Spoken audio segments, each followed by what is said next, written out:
Donald Trump says that he calls her Camilla or whatever, but VP Kamala Harris was just as beautiful as Melania in Time magazine. Here it is. She's terrible, but she's getting a free ride. I saw a picture of her on Time magazine today.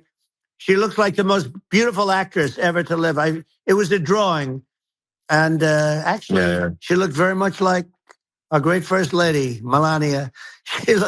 She didn't look like Camilla. That's right. But of course, she's a beautiful woman, so we'll leave it at that, right?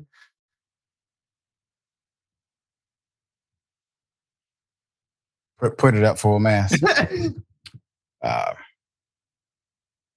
Struggling to find words. That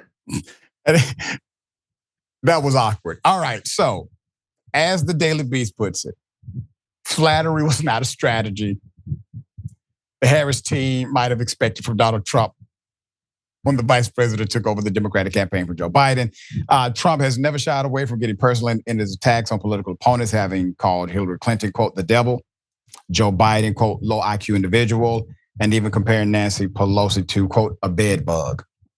With millions watching and many people benefiting from this program called Indisputable, we just need 1% of the viewers to become a paid member so we can continue to bring this content to you. Now back to the show. Trump's initial attempts to label Harris as crazy failed to slow the momentum. So maybe he's shifting gears here, perhaps. So there's this bizarre interview with Elon Musk. Anything with Elon Musk is bizarre. On Monday evening marked a turning point in his campaign. Is Trump the king of the put downs, going to try to be nice? Or was the compliment intended as some kind of slight against Time's impartiality? I don't know. Melania Trump has kept a distance from her husband's campaign and from her husband. I added that part. As she has for most of his political career. But she found herself being compared with Trump's nemesis in his discussion with Musk. For Trump to compare Harris' favorability with Melania, one must assume that he was sincere, even if he did call her a terrible leader. Listen, I promise you he calls his wife worse at times. Okay, after saying it, it was hard to imagine Harris meeting with China's leader, Xi Jinping, and Musk agreeing that it would be silly. Trump changed tack, saying he saw the Time magazine cover of Harris. I saw a picture of her on Time magazine today. She looks like the most beautiful actress ever lived. He told Musk. She looked very much like our great first lady, Melania. I mean, sir, listen, Trump. I know VP Harris is married to a white male, sir. But I promise you, there is no room for you in the Harris house at all. Just stop it, Donald, right here. Okay? You're really just, you let the cult get to your head, man. All right, happens to the best cult leaders. Don't beat yourself up about it. But you're gonna have to chill out, all right? It's a presidential campaign. Get your head in the game. The Daily Beast then wondered maybe he had second thoughts about introducing his notoriously private wife into the debate, as then, he went on to misspeak, intentionally misspeak the name of VP Harris. All right, they do that as a slight. Meanwhile, Vice President Harris, the campaign seemed to enjoy Donald Trump's misfortune on Monday night, following the disastrous interview with Elon Musk. I don't know if it was an interview, but our dear brother Jackson did see the whole thing. He will opine. Elon Musk on his social media site X, formerly Twitter, which was delayed for more than 30 minutes due to technical difficulties. Did Donald Trump say they didn't have their stuff together like he did with the black people at the NABJ conference?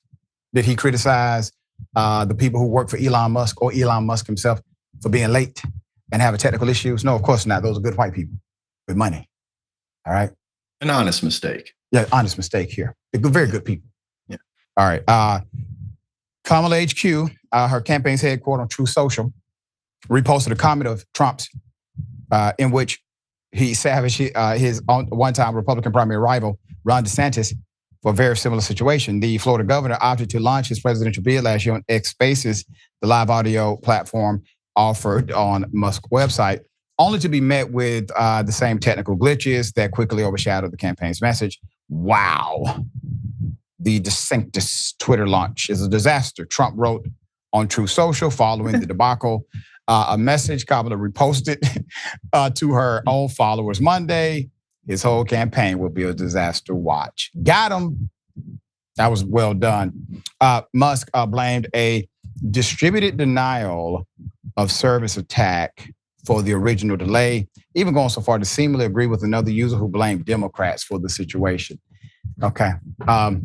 So I didn't watch the full 2-hour, they say, interview. I would struggle to categorize it as such. But somebody did, and that was our dear brother. All right, so you could tell us the insight. Was it an interview? What the hell really happened? Man, I listened to the whole thing while I was doing stuff around the house, cleaning up and working on stuff. And it was just Donald Trump talking and talking and talking for 2 hours. Elon barely said anything. One of the only things Elon Musk did manage to get out, other than like, yeah, I agree with you. Everything you're saying is right. This dude literally said that it's like a World War Z apocalypse at the border. And when he went down there, he personally saw people just streaming. Like, no, it's not. I don't know if you've seen World War Z, but check that out. It's hilarious because that's literally what Republicans imagine. But, he said a bunch of stuff. He said that if Kamala wins, 50 to 60 million immigrants will come in here over the next 4 years. Of course, illegals. He didn't, he called them that. At one point, he was talking about Joe Biden. He was like, his stupid threats coming out of his stupid face. He sounded like his dentures were halfway out of his mouth the whole time. And he was whining and complaining. Like the first 20 minutes of it was him talking about the assassination attempt, which no one cares about, polling has showed. So he wasted time on that. Then he started talking about immigrants for most of the interview. That's what most of the interview was. And of course, you got to mix in the whining and complaining because it's so unfair that he's not going against Joe Biden anymore. And that's pretty much all it was. That's all it was. Yeah. So obviously, no real policy dynamic, no pivot, no transformation. No, let's work together and bring the country together. Okay. Yeah. Typical Trump stuff.